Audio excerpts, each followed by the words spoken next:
There's been another story regarding the Labour Party that has come to light this week. And that is that Deputy Leader of the Labour Party, Angela Rayner, has caused an uproar by the heinous crime of buying Airpods. Now, these were bought on expenses.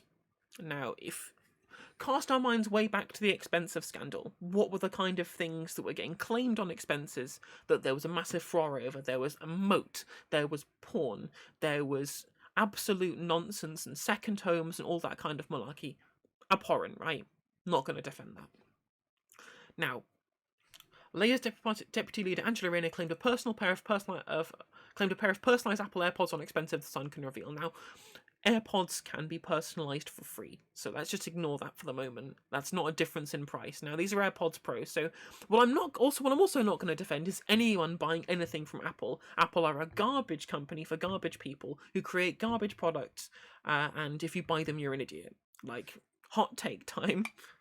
Can do the Vosh thing, hot take. Apple products are rubbish. Buy Android, buy Windows. Don't give your money to Apple, the tax-dodging bastards, right? It would have been fine if they weren't personalised, right? Yeah, exactly. I mean, it's just another piece of ammunition that it doesn't actually convey anything with regard to this story, but they want to include it anyway, just because it's going to rile people up. Now, so if we look, new stats show the MP charged taxpayers £250 for their headphones on top of more than £2,000 for Apple Kit at the start of the pandemic. So, now, MPs were allowed to spend an extra £10,000 to kit out their home offices for themselves and their staff as COVID crisis took hold. So this is why this was added to the expenses budget rather than paid for out of her own pocket, because it was on their expensive form. It was claimed as part of office supplies for her home office during the pandemic, which is, as far as I'm concerned, kind of reasonable. You could make an argument that if it's going to be on the public purse, maybe it shouldn't be like top of the range, but I mean, we'll cover it. It'll get covered. Don't worry. And then obviously Labour MP claimed £131 for an iPad pen. Nice to see the Sun is actually engaging at least some amount of reasonable both sides on this issue, and they're saying that they have another Labour Party member, Rosanna Allen Khan, who I think is pretty based. I think she's pretty good. Has taken that £10,000 and using it to spend on laptops to hand out to schools, which is good. John O'Connell of the Taxpayers Alliance said, "No doubt all this spending will be within the rules." Funny you should mention that. Very, very funny that you should mention that this would be said as in the rules, and that is what the spokesperson has said has been submitted in line with the rules. Now, let's have a look here at Angela's actual expenses. Expense claimed here.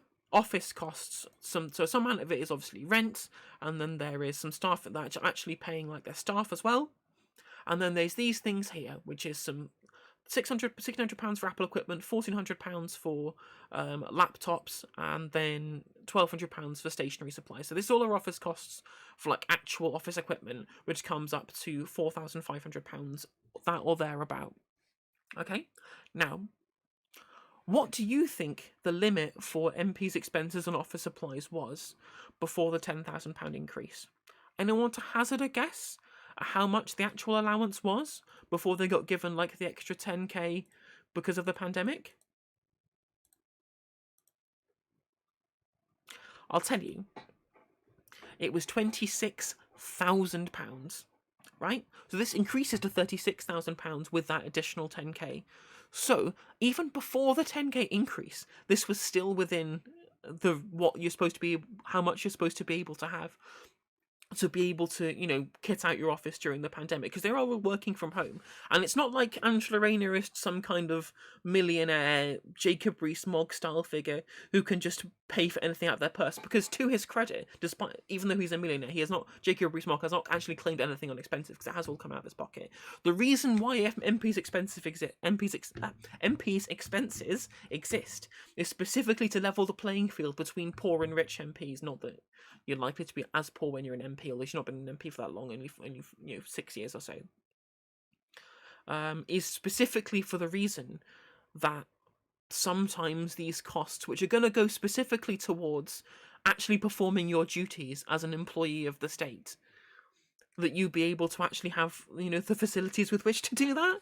And this is what, £4,500 is less than a fifth of the original budget before the 10k increase, plus some rent on top of it as well. This is such a nothing burger. It's completely unremarkable, to the point at which you'd have to wonder, why at all? Why would the Sun be reporting on it? Why would they be reporting on that when they didn't report on Graham Brady, MP for Altrincham and Sale West, who has spent very, very similar amounts on money to Apple and money for software applications, a purchase of an iPad for parliamentary use, and other office equipment, since the 2019 election. It's very, very funny how that they went after the Labour MP but didn't go after the Conservative MP. That's for later on. I wonder if it's possible that they were trying specifically to do this to attack Labour specifically. Well, first of all, that's true. They do care. They do only care about rage peddlers. They do only care about generating clicks, generating anger, and manufactured outrage, right? But they want to specifically do this to attack the Labour Party as an entity, to obfuscate the issue of the fact that there's been billions of pounds of public money that has been essentially been taken from the Conservative Party, from the taxpayers' purse, into the hands of their billionaire mates in the form of contracts for the pandemic, right? This can be the only reason that I can think that they've done this, completely obfuscate this issue. Because at the end of the day, a £249 pair of headphones that, sure, maybe they could have been a little bit cheaper, and she definitely shouldn't have bought them from Apple because they're a garbage company for garbage people.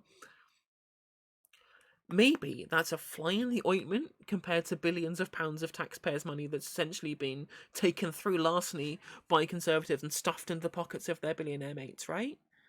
Like, what other possible reason could there be for commenting on this issue, other than just to generate general clickbait to get people angry about the Labour Party miscellaneously? It can't be for any other reason than to divert interest away from the fact that billions of pounds of taxpayers' money has been given to Conservative friends and donors, specifically donors. So essentially,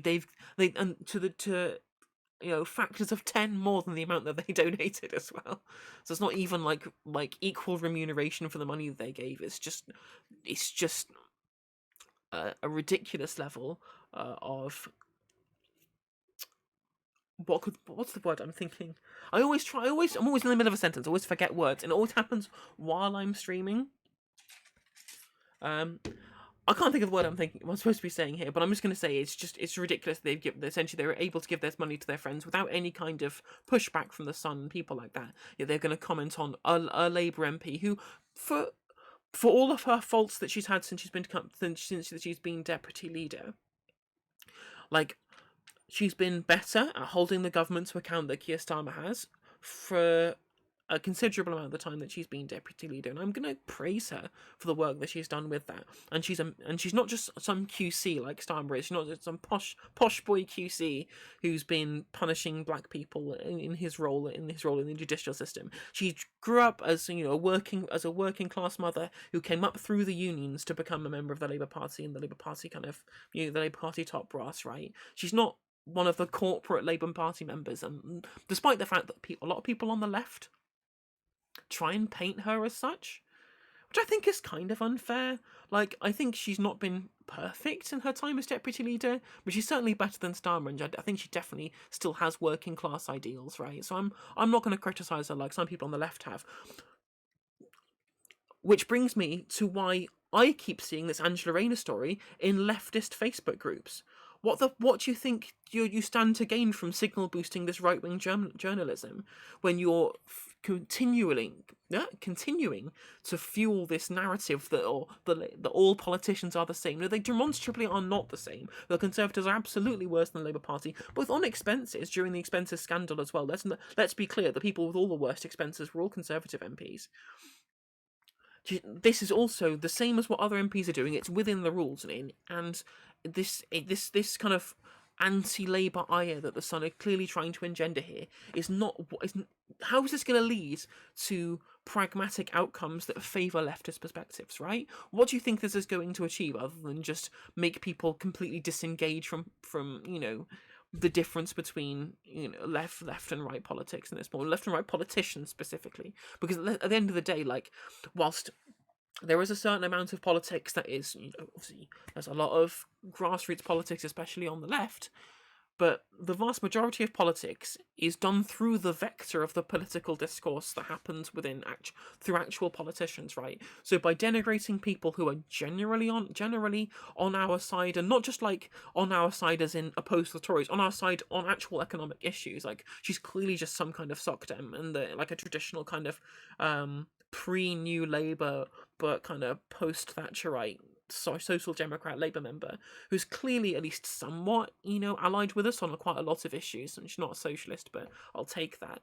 And her being a union, like, having come up through the unions, means she's clearly going to be beholden to union interests. And as I talked about on the last stream, because parliamentary politics is kind of so fucked at this point, and I don't think we're getting a foot in for leftist ideals through that avenue at all, having people in Parliament who are beholden to union values, considering that I'm of the opinion that unions are our best mode with which that we can agitate for working class solidarity.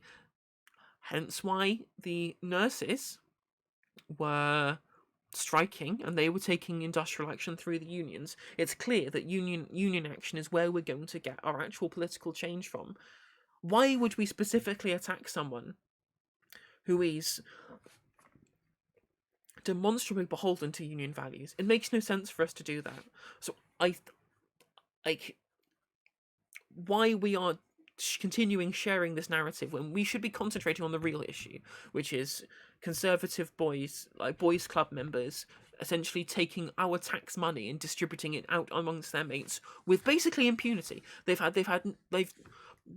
only been like a handful of people who've like outwardly criticised them, probably people in my leftist echo chamber on Twitter. I see a lot of the time, but when you actually look at the actual political discourse, this doesn't happen. When has Starmer ever criticised the Conservative Party for doing this during actual the parliamentary process? He hasn't. He's not done it to anywhere near the extent that he should be doing, because this is absolutely scandalous.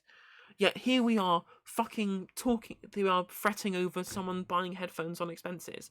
Honestly, it's infuriating. So, if anything I would come out of this is leave Angela alone. Maybe I'm simping. Maybe I'm just a big simp for Angela Rayner. I genuinely think that she, despite the fact that she is imperfect, I think she does good work. And A, allowing people to delegitimise her through this particular issue is bad. And B, turning people's ire away from the Conservative Party during this, what could be like an important fulcrum in the political direction that this country goes in a post-pandemic world. We have to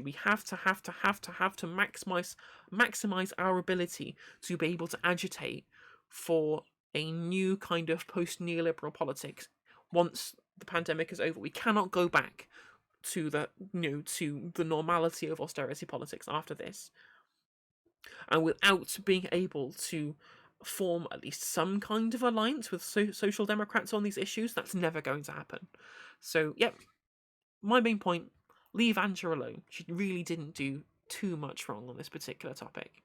I'm like, again, it's not brilliant, it's not optically great, but it's fine. Like, do being critical of allies is what makes us better. That is true. We are critical, and we are critical, and that is a really important point. But I think we should be criticising people for the right things. and the things that are going to pragmatically lead us to the best outcomes. And especially when this particular issue was within the rules, she's not the worst. She's not like the worst person on this particular issue, and it's completely secondary to like the main thrust of our "where's taxpayers' money going" narrative. Like, it doesn't help our particular movement to focus on this issue when there are far, far, far bigger issues. And I wonder how many people from the Taxpayers Alliance attacked the government for their handling of COVID contracts. I'm gonna bet it's not very many, because it's a pretty conservative group. Because essentially the Taxpayers Alliance is just some kind of neoliberal framework of like laissez-faire, anti-government spending, austerity politics, right? Far left sees the centre left as closet Tories, and the centre sees the far left as unrealistic loonies. But it's frustrating because, I mean, I'm not going to say that in a post-Thatcherite world, the centre left is where it used to be, right? In public discourse, the centre left is just liberalism at this point. Like, even social democrats are seen as being the far left in this particular discourse. But the problem is the actual far left have taken this discourse and it's been poisoned so hard that they view social democrats as being liberal or being like capital L liberals, right? They confuse these people when, social democrats genuinely actually, they campaign for social change. They campaign for the same things that we do at this point, such as union membership and collective bargaining, and larger state apparatus with which that we can, influence unfair markets and, inelastic markets specifically, and nationalisation of key industries like transportation and utilities. That these are things that we all agree on, right? We just disagree on capitalism as a concept. Now, I understand that sentence might seem ridiculous in that having such a large disagreement, such as the efficacy of capitalism, does not mean that we are not allies in the fight against neoliberalism. Sure, somewhere down the line, we're going to have to break away from social democrats and say, look, I understand that we got these things because of each other, but you do realise that the things that you fight for aren't because of capitalism that you support. They are specifically antidotes to the bad things about capitalism that you think that you fixed, which could easily be fixed by just not having capitalism in the first place, right? Like, you don't need unions to fight for better remuneration between the working class and the bourgeoisie if there was no bourgeoisie to begin with, right? That's where we differ. Like, you saw Rokanna on the Bad Faith podcast saying that he's not a socialist because he's not a socialist because he believes that there needs to be a strong private sector or whatever. But I think, clearly he needs to be educated on market socialism, because if he believes that socialism is just when the government does stuff. Is Labour essentially two parties banded together? Well, it's always been a kind of big tent party. I hate that term, but essentially it always has been like a kind of soft alliance between liberals, social democrats, and socialists, right? Because, I mean, at the end of the day, for a very long time, like since the 80s, they have just been a social democratic party, right? They've not been an explicitly socialist party, so much so that when Tony Blair came into effect and got rid of Clause 4, which was a very specific socialist part of like the kind of party structure, and change Labour Party to New Labour, which is essentially changing it from like to an actual social democratic party to just a liberal party, right? There were still socialists and social democrats within the party. It was just like the main thrust of Labour Party policy moved liberal rather than social democrat, right? So it's always been this kind of this soft alliance between people of different like anti-Tory, like anti-right-wing sentiment. And the problem is this all came to a head when we realised collectively as the Labour Party actual electorate, rather than the actual MPs people part of the party machinations, like members of the councils and things like that.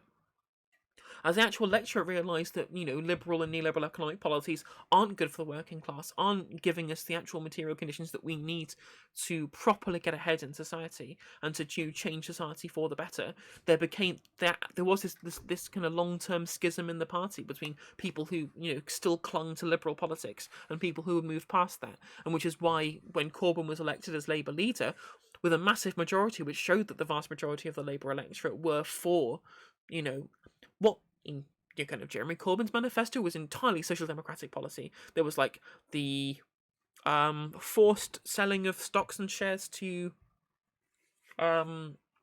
employees of a company, which was a socialist policy. That like that's not a redistributive policy from a taxation point of view. That is a move to worker ownership, right? As soon as you force members of that business to give some amount of ownership to the workers, that is it's not socialism, but it is a socialist policy, and that is a policy that is trying to get a move towards socialism away from like the capitalist mode of production, whereas a social democratic policy is more of just you tax and then you spend, right, and then you use that to redistribute, or you have unions that mediate between workers and owners rather than a move to change who the owner is, which is what the stocks and shares policy that was in the Labour manifesto, the Corbyn manifesto specifically. That's why that one was more socialist than social democratic. Like, again, not to say this is socialism, because what is and isn't socialism is very, very kind of murky to try and get into. But the vast majority, I digress anyway, the vast majority of the Corbyn manifesto was just social democratic, and the fact that it got such a major backlash from the kind of the liberal amount of the Labour Party shows that there is this massive schism between people who are essentially just centrists, right?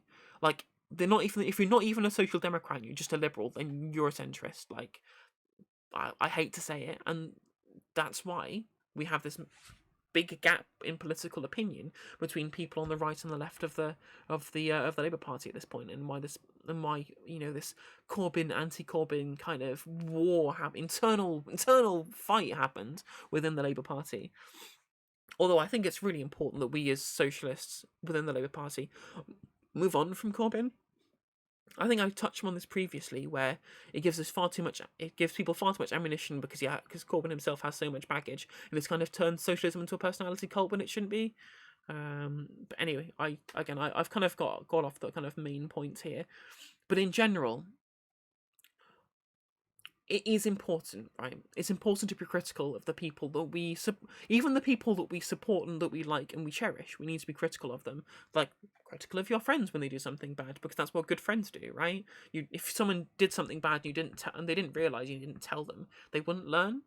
And I think we have to do that with our political allies as well. But castigating someone like Angela Rayner for something so fucking innocuous, which specifically continues feeding into the narrative that, Conservatives putting billions into the pockets of their mates and packing the House of Lords with their peers and all that kind of malarkey, right? That does nothing. It doesn't do anything pragmatically, and it doesn't do anything optically. All it does is just, push people away from left politics, because there's a kind of prevailing narrative amongst people that I speak to, like non-politically engaged people, that politicians are just all the same. And that's just not true. It isn't true that politicians are all the same. Like, it's like, I've talked about this on the last stream, that vast majority of Conservatives are ideologues, right?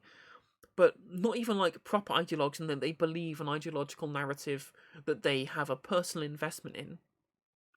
But they're an ideologue in such that, for two reasons. First of all, is that they follow Thatcherism like a religion, right? They dogmatically follow Thatcherism, like,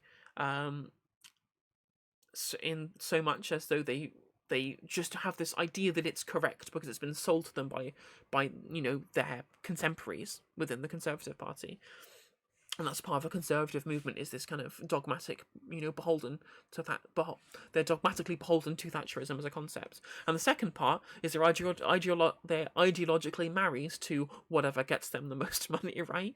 And, if you have economic policies that benefit big businesses, who's going to be the person who donates to a political campaign? It's going to be big businesses.